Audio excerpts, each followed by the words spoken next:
बिस्मिल्लाहिर्रहमानिर्रहीम। अस्सलाम वालेकुम फ्रेंड, आप सब कैसे हैं? उम्मीद है आप सब खैरियत से होंगे। अल्लाह पाक आपको से तंदुरुस्ती दे, आप सदा पकाते रहें और खाते रहें। मैं हूं शेफ आमना और वेलकम टू आमना फूड। आज मैं आपके लिए बहुत ही ज़्यादा मज़े की शनवारी कढ़ाई की रेसिपी लेके आई हूँ। ये बहुत ही ज़्यादा और बिल्कुल डिफरेंट स्टाइल में बनेगी और बहुत ही ज़्यादा मज़े की बनेगी। स्पेशली ईद में आप बना के इसको ट्राई करें, अपनी फैमिली को खिलाएं और बहुत ही ज़्यादा घर में बैठे शनवारी की स्पेशल शनवारी कढ़ाई घर में एंजॉय करें। चलिए इसे बनाना हम स्टार्ट करते हैं। सबसे पहले हम एक पैन में तकरीबन हाफ कप ऑयल शामिल कर लेंगे और 1 टेबलस्पून हम इसमें लहसुन का पेस्ट शामिल करके इसको 2 से 3 मिनट के लिए भूनेंगे कि इसका थोड़ा सा कच्चापन ख़त्म हो जाए। जैसे ही ये थोड़ा सा हल्का सा चेंज होगा तो साथ ही हम इसमें अदरक का 1 टेबलस्पून पेस्ट शामिल कर देंगे। इसको भी हम 2 से 3 मिनट अच्छे तरीके से भूनेंगे। जैसे ही इसका थोड़ा सा लाइट ब्राउन सा कलर होगा तो हम इसमें तकरीबन मैंने यहाँ पे 1 kg गोश्त लिया है। आप 1 kg इसमें शामिल कर दें गोश्त।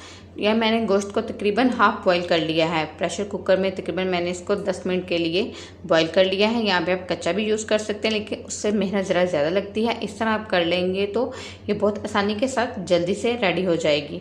गोश्त को आप डाल के अच्छे तरीके से भून लें। तकरीबन हम इसको 7 से 8 मिनट के लिए अच्छे तरीके से भून लेंगे कि लहसुन अदरक का टेस्ट इसमें अच्छे तरीके से डेवलप हो जाए। साथ ही हम तकरीबन यहाँ पे आधा किलो टमाटर लेंगे। इस तरह उन्हें सेंटर से हाफ कर लेंगे और इस तरह उसको सारे गोश्त पे फैला के रख देंगे। ये बहुत ही ज़्यादा मज़े की हमारी कढ़ाई बनेगी। ये बिल्कुल असल शनवारी कढ़ाई की रेसिपी है। बहुत ही डिफरेंट स्टाइल में और बहुत ही आसानी के साथ बहुत ही कम इंग्रेडिएंट में बन जाएगी। 10 से 15 मिनट के बाद देखिए हमारे टमाटर स्टीम हो चुके हैं। हमने इसका छिलका उतार लेना है और इन सब टमाटर का आपने पेस्ट बना लेना है। पेस्ट बना के आपने अच्छे तरीके से इसको भी 2 से 3 मिनट के लिए भूनना है कि इसका एक्स्ट्रा पानी जो है अच्छे तरीके से ख़त्म हो जाए। यहाँ पे हम तकरीबन 2 टेबलस्पून हरी मिर्चें शामिल करेंगे और हाफ टी स्पून यहाँ पे तकरीबन हम काली मिर्च शामिल करेंगे।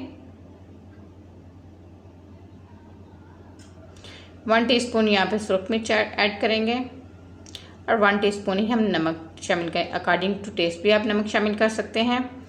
और यहाँ पे तकरीबन 1 टेबलस्पून भुना हुआ ज़ीरा कुटा शामिल करेंगे और अच्छे तरीके से इन सब स्पाइसेस को भून लेंगे 2 से 3 मिनट के लिए।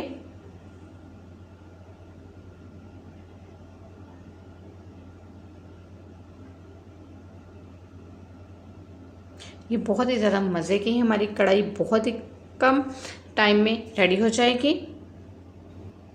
यहाँ पे हम थोड़ा दादर मिर्च हाफ टी स्पून शामिल करेंगे। साथ ही हम खुश्क धनिया का पाउडर 1 टीस्पून शामिल करेंगे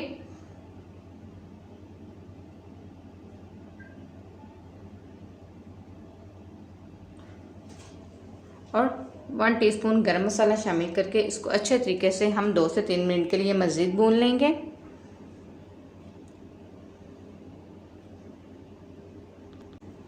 यहाँ पे जब हमने गोश्त बॉईल किया था तो उसकी यहनी तकरीबन हाफ कप हमने रख ली थी। हाफ कप हम इसमें यहनी ऐड करके इसको अच्छे तरीके से मिक्स करेंगे। मिक्स करके इसको तकरीबन हम 10 से 15 मिनट के लिए दम दे देंगे।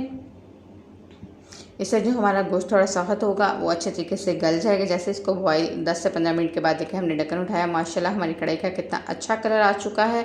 इसको अच्छे तरीके से हम मिक्स करेंगे। जितना हमने मतलब इसकी ग्रेवी रखनी है उतना इसको 2 से 3 मिनट के लिए अच्छे तरीके से भुनेंगे कि इसका ये पानी बिल्कुल ख़त्म हो जाए और ये एक अच्छी सी कलर में आ जाए। ये देखिए माशाल्लाह इसका पानी खुश्क हो चुका है, बहुत ही अच्छे कलर में आ गई है। लास्ट में हम इसमें फ्रेश हरा धनिया लेंगे, उससे ऐड कर देंगे।